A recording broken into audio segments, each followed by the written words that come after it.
Pai do Senhor, povo de Deus, essa tarde de domingo, tarde abençoada, muita chuva aqui no Centro Novo, desde o meio-dia, e sereno ainda bastante forte aqui, sereno grosso, e a previsão não é para parar agora não, parece que vai demorar mais um pouco, né?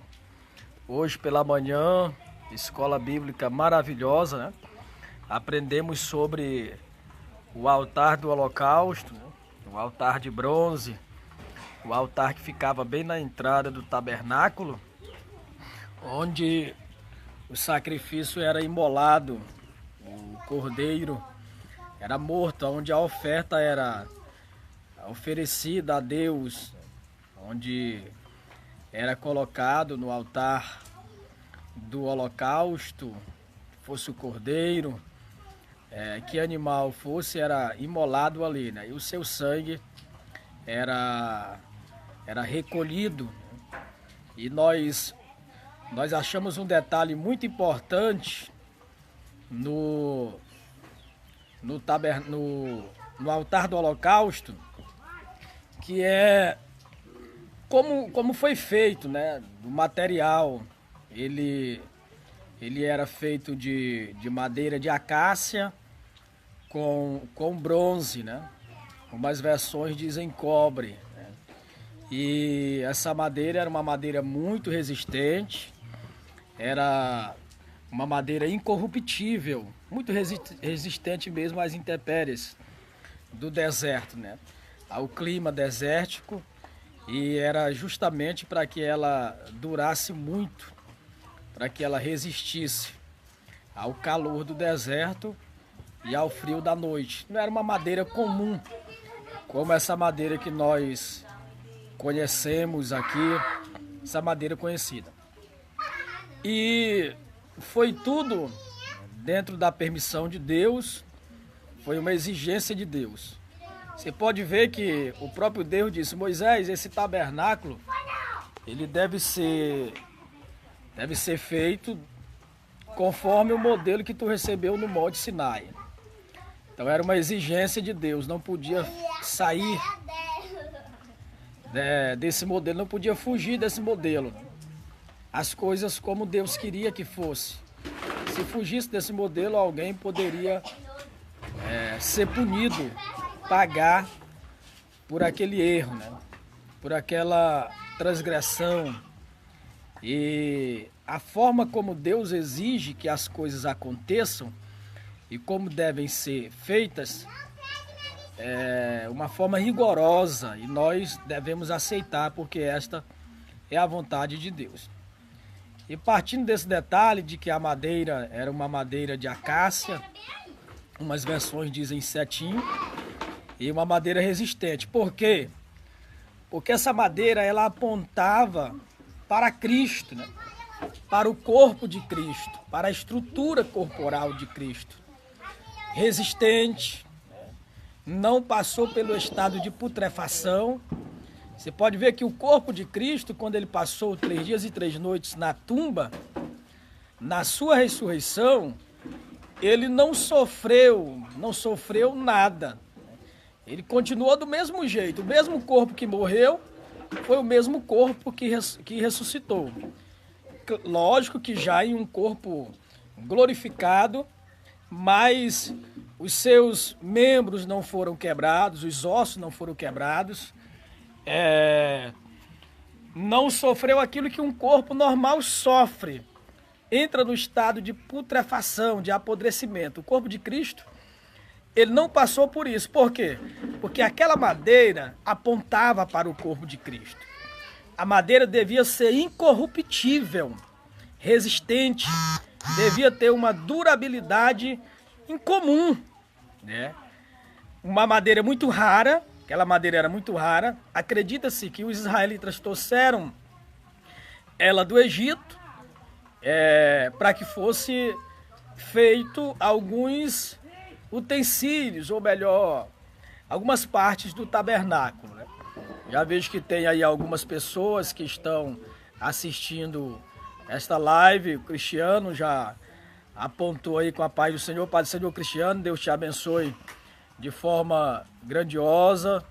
E também outras pessoas aqui, temos visto que estão assistindo um pouco daquilo que nós estamos postando aqui a respeito desse elemento que estava no tabernáculo. É um trimestre que nós estamos aprendendo sobre o tabernáculo, né?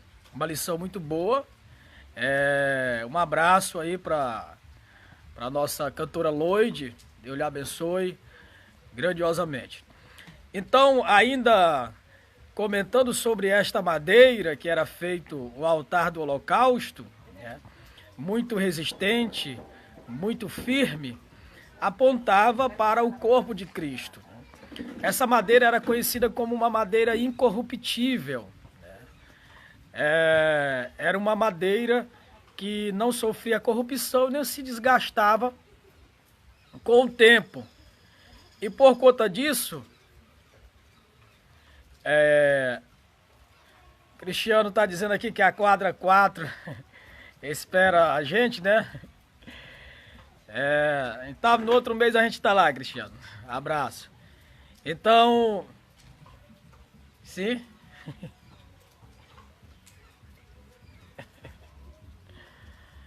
A mulher tá aparecendo aqui, a esposa tá aparecendo aqui, tá comentando. Quer aparecer na live aqui, esposa?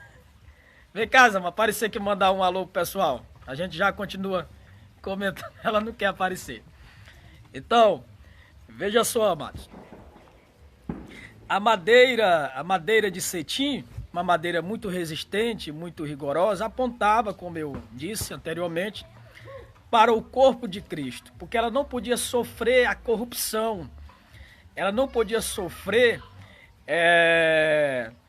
o apodrecimento da madeira, ela tinha que ser resistente, porque eles passariam 40 anos no deserto e deveria ser uma madeira que pudesse cumprir esse período em que eles passariam num lugar inóspito, num lugar desértico, e apontava para o corpo de Cristo.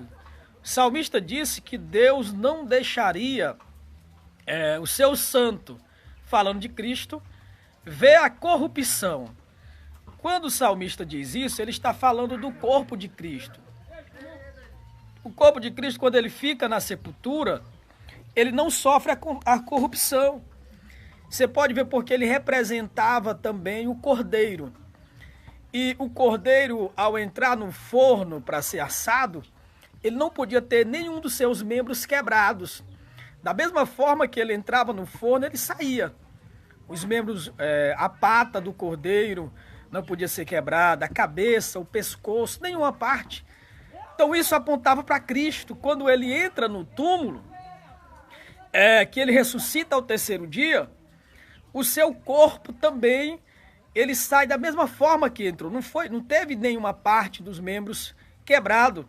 O salmista disse que Deus não deixaria que nenhum dos seus ossos fosse quebrado.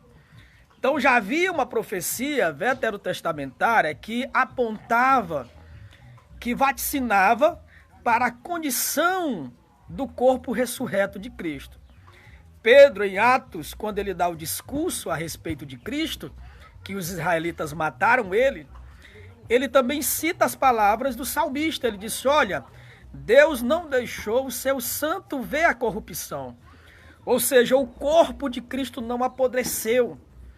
A corrupção, amados, é a forma quando o corpo ele começa a apodrecer. É chamado de corrupção, né? O corpo está se corrompendo, está apodrecendo, entrando no estado de putrefação. E o corpo de Cristo não passou por esse processo, porque a madeira de cetim que foi escolhida, a madeira de acácia que foi escolhida, ela apontava para o corpo de Cristo, a sua natureza humana, né, que padeceu na cruz do Calvário. Por isso, é um dos motivos do qual Deus escolhe que o altar fosse feito dessa madeira tão resistente. E também era feito do bronze, né, que também o bronze ele é criado pelo homem, ele é feito pelo homem, são ligas metálicas, é feito de estanho, feito de alumínio, de zinco, existem muitos componentes que compõem o bronze. E era a estrutura do altar do holocausto, feito de madeira, era muito resistente, apontava para o corpo de Cristo, e feito de bronze, que era feito pelo homem. A criação do homem. Estava também ali a natureza do homem, né? E o fogo que vinha de Deus, que queimava o holocausto, apontava para a divindade no homem. O bronze, aquilo que é humano, que é a criação do homem, foi feito na terra, e o fogo que estava consumindo diariamente, né? Levíticos 6:13 diz que o fogo devia arder de forma contínua, sem se apagar, sem parar, sem ser bloqueado, né? Sem ser apagado. Então, o bronze tipifica a criação do homem, aquilo que era do homem, e o fogo, quando descia, ficava a natureza divina dentro do homem, dentro da criação. São as representações do altar do holocausto, e o sangue da oferta era aspergida dos lados do altar e também nos chifres, que representavam os 4 pontos da cruz aonde o cordeiro foi pendurado. Algumas curiosidades do altar do holocausto, tá certo? E um grande abraço para todos que estão aí vendo esse vídeo. Deus abençoe a todos, tá certo? Paz do Senhor, grande abraço.